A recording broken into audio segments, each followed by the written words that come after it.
ये कार्यक्रम सत्य घटनाओं से प्रेरित है। जिनके साथ ये घटनाएं घटी उसकी वास्तविकता उन्हीं तक सीमित है। भूत प्रेतों और असामान्य विषयों के होने पर चैनल कोई दावा नहीं करता और न ही प्रोत्साहन करता है। मेरा नाम अर्जुन है। ये बात है उस वक्त की जब मैं और मेरा दोस्त राहुल एक खूबसूरत सी जगह पर छुट्टियां बिताने के लिए जा रहे थे। उस जगह के बारे में कई सारी बातें कही जाती थी। कहा जाता था कि वो एक काफ़ी खूबसूरत जगह है और उसकी कई तारीफ़ें सुनने के बाद मैं और मेरा दोस्त राहुल वहाँ जा रहे थे। हम काफ़ी खुश थे। हम वहाँ पहुँचने ही वाले थे और हम अपनी कार में थे। कार में काफ़ी लंबा सफ़र तय करने के बाद हम उस जगह पहुँच गए। रात के वक्त हम उस जगह पर पहुँचे थे और हम वहाँ पर आसपास कोई होटल ढूंढ रहे थे, लेकिन काफ़ी ढूंढने के बाद भी हमें वहाँ कोई होटल नहीं मिल रहा था। 2-3 होटल हमने चेकआउट किए, लेकिन वहाँ सारे रूम फुल थे, जिसकी वजह से वहाँ पर हमें रूम नहीं मिला। काफ़ी खोजने के बाद हमें वहाँ एक होटल मिला जो कि काफ़ी ज़्यादा अलग था। वो काफ़ी ज़्यादा सुनसान इलाके में था, लेकिन रात काफ़ी ज़्यादा हो चुकी थी और गाड़ी में पेट्रोल भी ज़्यादा नहीं बचा था, इसलिए हम ज़्यादा नहीं इधर उधर जा सकते थे। इसलिए हमने सोचा कि चलो उसी होटल में ही एक रूम ले लिया जाए। और मैं और मेरा दोस्त उस होटल में गए और हमने अपने आईडी कार्ड्स जमा करवा कर जो भी फॉर्मेलिटीज़ होती हैं वहाँ सारी फॉर्मेलिटीज़ पूरी करके वहाँ एक रूम ले लिया और रूम में जाकर आराम करने लगे। रूम तो वहाँ का काफ़ी ज़्यादा अच्छा था। वो काफ़ी बढ़िया तरीके से बनाया गया था। मैं और मेरा दोस्त वहाँ आराम करने लगे और आराम करते करते हमें भूख भी लगी हुई थी। काफ़ी लंबा रास्ता तय किया था हमने खाना मंगाया और फिर खाना खाने लगे। खाना खाने के बाद हम दोनों आराम कर रहे थे, तभी अचानक से हमारा जो रूम का जो दरवाज़ा था उसे किसी ने खटखटाया और फिर मैंने जाकर दरवाज़ा खोला और मैंने देखा कि एक होटल का स्टाफ का मेंबर था।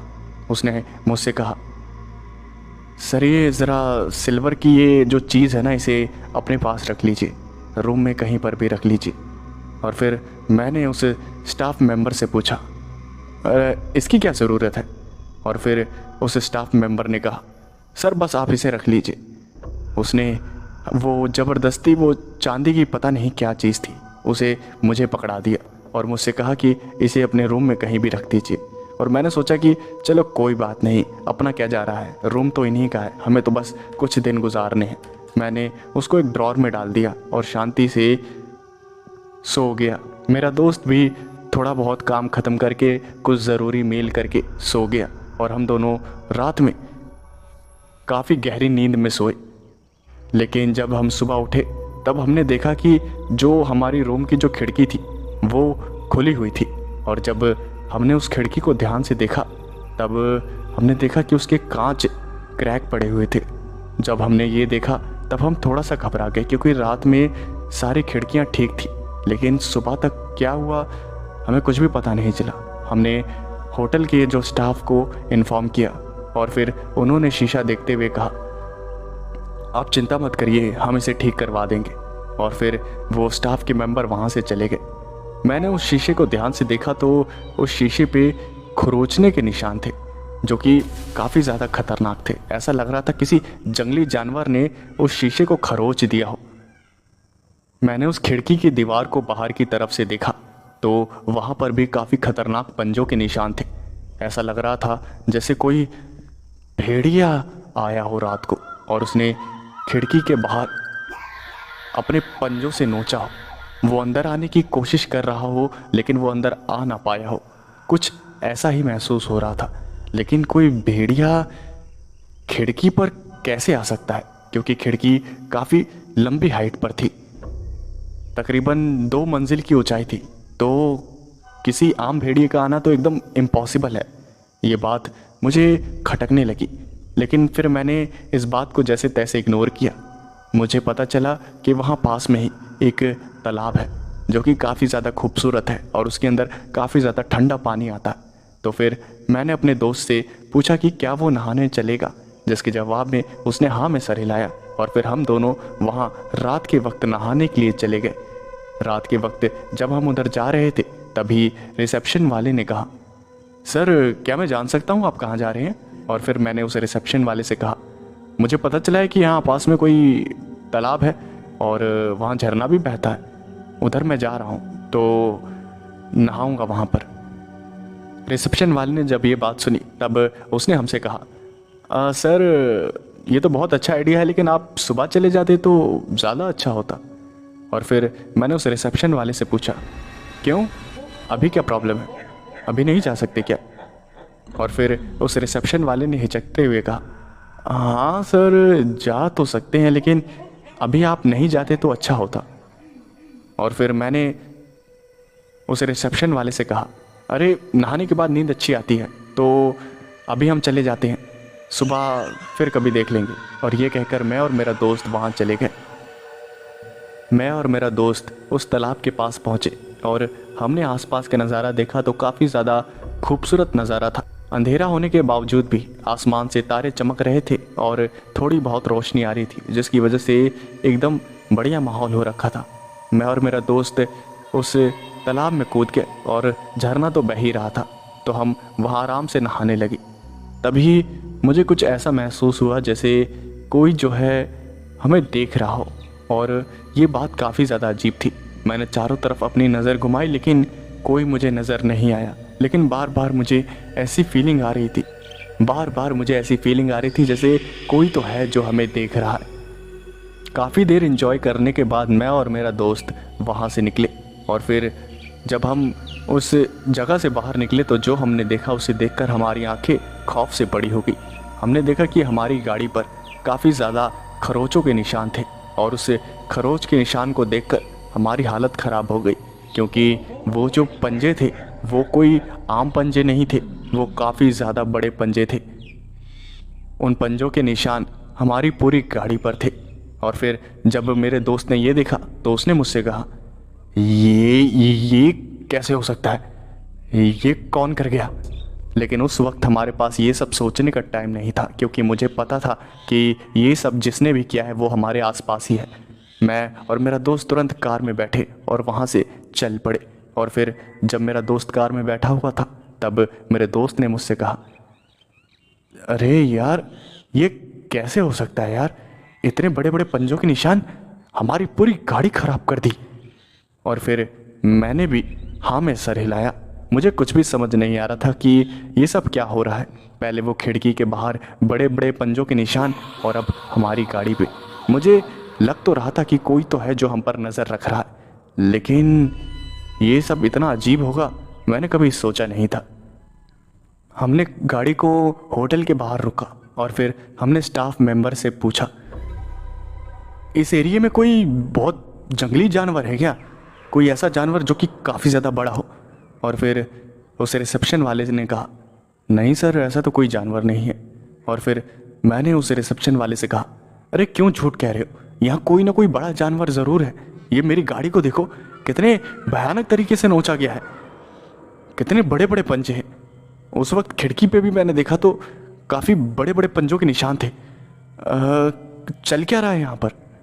और फिर रिसेप्शन वाले ने कहा, आप उस सिल्वर की चीज़ को अपने साथ लेकर गए थे क्या, जो हमने आपको दी थी? और फिर मैंने उस रिसेप्शन वाले से पूछा, अरे भाई उस चीज़ का काम क्या है आखिर, मुझे तो यही समझ नहीं आया, तो मैं उसे क्यों लेके घूमता फिरूं? हाँ, उस रिसेप्शन वाले की शक्ल देखकर मुझे इस बात का यकीन तो हो गया था कि वो कुछ ना कुछ हमसे छुपा रहा है। वो ऐसा कुछ था जो वो बताना नहीं चाहता था। शायद उसे डर था कि अगर ये बात जो भी वो छुपा रहा है वो अगर बाहर चली गई तो कोई भी उसके होटल पे आकर रुकेगा नहीं और उसका काम जो है वो बंद पड़ जाएगा। इसलिए मैंने प्यार से उससे पूछा, देखो भाई जो भी बात है हमें बता दो, क्योंकि हमें नहीं लग रहा कि हम यहाँ पर सुरक्षित हैं। पहले वो खिड़की पर और अब हमारी गाड़ी पर, अगर कोई बात है तो बता दो, वरना आगे अगर मुझे अपने आप पता चली ना तो मैं मजाक नहीं कर रहा, मैं तुम्हारा पूरा होटल बंद करवा दूंगा। और जब रिसेप्शन वाले ने बात सुनी तब उसने कहा, अरे सर ऐसा मत कहिए, मैं आपको बताता हूँ। एक्चुअली ना यहाँ इस इलाके में एक वेयरवुल्फ घूमता है रात के वक्त, इसलिए मैं आपको बाहर जाने से मना कर रहा था, लेकिन आप जो है मेरी बात मानी नहीं। वो काफ़ी ज़्यादा विशालकाय है, मेरे काफ़ी स्टाफ मेंबर्स ने देखा है उसे। और आप तो जानते ही अगर ये बात चारों तरफ फैल गई तब तो मेरा धंधा ही बंद हो जाएगा, इसलिए मैं इस बात को छुपाता हूँ। और फिर मैंने उसे रिसेप्शन वाले से पूछा, क्या तुमने उसको देखा भी है या ऐसे ही अफवाह अफवाह की बातों को मान रहे हो? और फिर उस रिसेप्शन वाले ने कहा, जी सर, मैंने उसे देखा है। वो काफ़ी ज़्यादा भयानक है। उसकी हाइट तकरीबन 8 से 9 फुट है और वो इतना ज़्यादा भारी भरकम है कि क्या ही बताऊँ। वो किसी भी चीज़ को आसानी से उठा सकता है और उसे फेंक सकता है, चाहे वो कार हो या कोई बाइक। और फिर मैंने उस रिसेप्शन वाले से कहा, हाँ, तुम्हें पता भी है तुम अपने मतलब के चक्कर में कितने लोगों की जान को खतरे में डाल रहे हो? हाँ, तुम्हारा होटल बंद ना हो इसलिए ये बात हमसे छुपाई। तुमने यही नहीं सोचा कि अगर उस भेड़िए ने हमारा शिकार कर लिया होता तब क्या होता? हाँ, हमारी जान चली जाती तो क्या होता? और फिर वो रिसेप्शन वाला मुझसे माफ़ी मांगने लगा। मुझे समझ आ गया था कि अब यहाँ से चलना ही सही है। मैं और मेरा दोस्त कमरे में चले आए और फिर हम दोनों मिलकर पैकिंग कर रहे थे। तभी मेरे दोस्त ने कहा, अरे यार मेरी बात सुन, हमारी गाड़ी काफ़ी बुरी हालत में है और रात भी हो रखी है, और जैसा कि तूने बताया कि इस इलाके में एक भेड़िया मानव भी घूम रहा है, तो तुझे सच में लगता है कि हमें रात के वक्त यहाँ से निकलना चाहिए? मेरा मतलब है कि अगर रात में कुछ ऐसा वैसा हो गया तो, उस भेड़िया मानव ने हमारा शिकार कर लिया तो तुझे नहीं लगता कि हमें सुबह तक इंतज़ार करना चाहिए और हमारी गाड़ी को ठीक करवाना चाहिए और तब यहाँ से निकलना चाहिए? और जब मैंने अपने दोस्त के मुंह से ये बात सुनी तब मुझे ये बिल्कुल एकदम सही बात लगी और मैंने अपने दोस्त से कहा, हाँ तू सही कह रहा, अभी नहीं जाएंगे, लेकिन सामान पैक कर ले, सुबह चलेंगे, पहले गाड़ी ठीक करवाएंगे और फिर चलेंगे। हमने सामान पैक करके रख लिया और सुबह सुबह हम बाहर निकले। हमने रिसेप्शन वाले से पूछा, क्या आप मुझे बता सकते हैं कि यहाँ पर गाड़ी रिपेयर कहाँ पर होगी, कोई बढ़िया सा सर्विस सेंटर? और फिर उसने मुझे एक एड्रेस दिया और फिर मैं अपनी गाड़ी को लेकर वहाँ उस एड्रेस पे पहुँचा। मेरा दोस्त भी मेरे साथ था और हम दोनों उस कार सर्विस सेंटर के मालिक से बात कर रहे थे और हमने उसे सारी बातें बताई, जिसके जवाब में उस कार सर्विस सेंटर के आदमी ने कहा,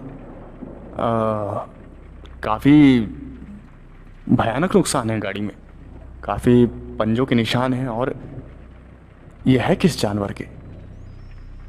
कोई जानवर भला किसी गाड़ी को इतने बुरे तरीके से नुकसान कैसे पहुंचा सकता है, वो भी सिर्फ अपने पंजों के वार से?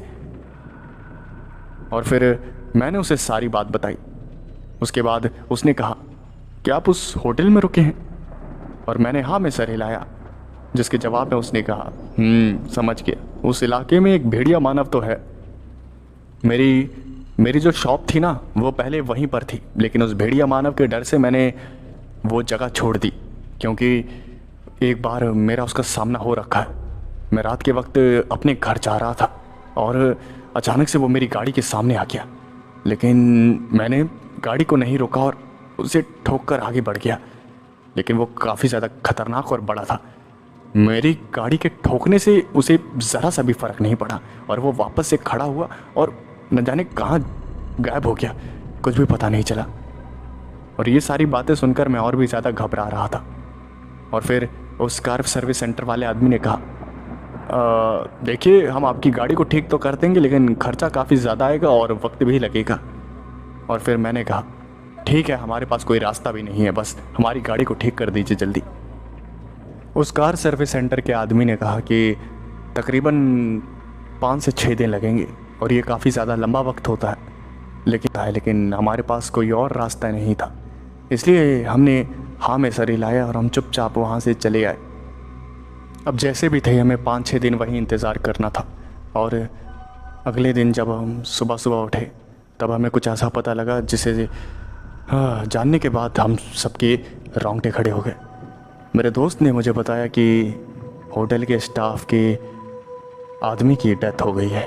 और जब मुझे बात पता चली तब मुझे लगा कि शायद कोई बात हुई होगी, लेकिन बाद में मुझे पता चला कि उसे मारा गया है। पुलिस भी आई और काफ़ी इंक्वायरी करी उसने, जो भी कार्रवाई होती है उसने सब करी, लेकिन कोई साफ रिज़ल्ट नहीं निकल रहा था। पुलिस वालों ने ये कह दिया कि किसी जंगली जानवर ने मारा है, और कहीं ना कहीं ये बात सच भी थी। लेकिन जिस तरह से उसे मारा गया था, मैंने भी डेड बॉडी को देखा था, वो कोई आम जानवर नहीं मार सकता। किसी आम जानवर में इतनी ताकत भी नहीं होती कि वो किसी 6 फुट के आदमी को बीच में से चीर के रखते, क्योंकि जो आदमी मरा था स्टाफ का, वो काफ़ी ज़्यादा हेल्दी था। वो काफ़ी ज़्यादा हेल्दी होने के साथ साथ स्ट्रांग भी था। उसका जो शरीर था वो एकदम बॉडी बिल्डर की तरह था, और उसे मार पाना किसी छोटे मोटे जानवर का काम तो नहीं था। उसकी मौत से मुझे काफ़ी ज़्यादा बुरा लगा, और फिर मैं और भी ज़्यादा दुआएं करने लगा कि जल्दी से जल्दी गाड़ी ठीक हो और हम वहाँ से निकले। लेकिन उसी रात जब हम सो रहे थे, तब मुझे एक आवाज़ आई। कोई खिड़की पे बार बार खरोंचे मार रहा था, और उस आवाज़ से मैं उठ गया। मैंने देखा तो खिड़की बार बार कोई बाहर से खोलने की कोशिश कर रहा था, और मैं इतना ज़्यादा डर गया कि मैंने अपने दोस्त को उठाया। मेरे दोस्त ने जब खिड़की पे देखा तब वो भी डर गया। मैंने घबराते हुए रिसेप्शन पे कॉल किया, और फिर उस रिसेप्शन वाले ने कहा, सर घबराइए मत, सर घबराइए मत, वो जो चांदी की चीज़ दी हमने आपको, वो निकाल के रखिए। और जैसे ही मैंने ये बात सुनी तो मुझे कुछ भी समझ नहीं आया कि अगर ये रिसेप्शन वाला पागल हो गया है क्या, यहाँ हमारी जान खतरे में है, और वो हमें वो पता नहीं चांदी की चीज़ निकालने के लिए कह रहा था। और मुझे याद था कि वो किस ड्रॉर में थी। मैंने फटाफट उस चीज़ को निकाला, और जैसे ही मैंने उस चीज़ को निकाला तो पता नहीं वो जो भी जानवर था बाहर, वो चिल्लाता वो वहाँ से भाग गया। लेकिन ये जो बात थी मुझे कुछ हजम नहीं हुई कि आखिर ये सब हुआ क्या। और फिर मैं उस रिसेप्शन वाले के पास गया और मैंने उससे पूछा, अरे ये तुम्हारे होटल में चल क्या रहा है? क्या वो भेड़िया मानव हमारे कमरे में घुसने की कोशिश कर रहा था? और फिर उस रिसेप्शन वाले ने मुंडी नीचे करते हुए कहा, जी सर। और फिर मैंने उससे कहा, अरे तो तुमने ये होटल खोल क्यों रखा है? लोगों को मरवाने के लिए? अरे बंद कर दो ना इसे, जब तुम्हें पता है यहाँ पर भेड़िया मानव है तो। और यहाँ बाहर अगर कहीं घूम रहा हो तब तो थोड़ा ठीक भी है, होटल के अंदर अभी सुबह सुबह तुम्हारे एक स्टाफ की मौत हुई है, थोड़ी तो अकल करो, पैसे के पीछे इतना क्यों पागल हो रहे हो? बंद करो इस होटल को। और फिर वो रिसेप्शन वाला तरह तरह की बातें बनाने लगा, और मुझे पता चल गया कि वो होटल बंद करना नहीं चाहता, क्योंकि काफ़ी अच्छी खासी कमाई हो रही थी उसकी। और फिर उसने कहा, सर वो होटल के अंदर नहीं आ सकता, क्योंकि हमने हर कमरे में वो चांदी की चीज़ रखी हुई है, और जो वेयरवुल्फ होते हैं वो चांदी की चीज़ से डरते हैं, इसलिए वो जहाँ भी चांदी को देखते हैं वहाँ नहीं जाते। उसकी बातें मुझे काफ़ी ज़्यादा अजीब लग रही थी, लेकिन क्या करें, जैसे तैसे वहाँ कुछ दिन काटने थे, तो अब क्या कर सकते थे। हमने जैसे तैसे वहाँ पर कुछ दिन काटे, और जब हमारी गाड़ी वापस आई बनकर तब हम वहाँ से निकल गए। लेकिन वो जो कुछ दिन थे वो काफ़ी ज़्यादा डरावने और भयानक थे, और वो जो खरोचने की आवाज़ थी वो भी काफ़ी ज़्यादा भयानक थी। और मैं शुक्रिया करता हूँ ऊपर वाले का कि मैं और मेरे दोस्त सही सलामत वापस आ गए वहाँ से।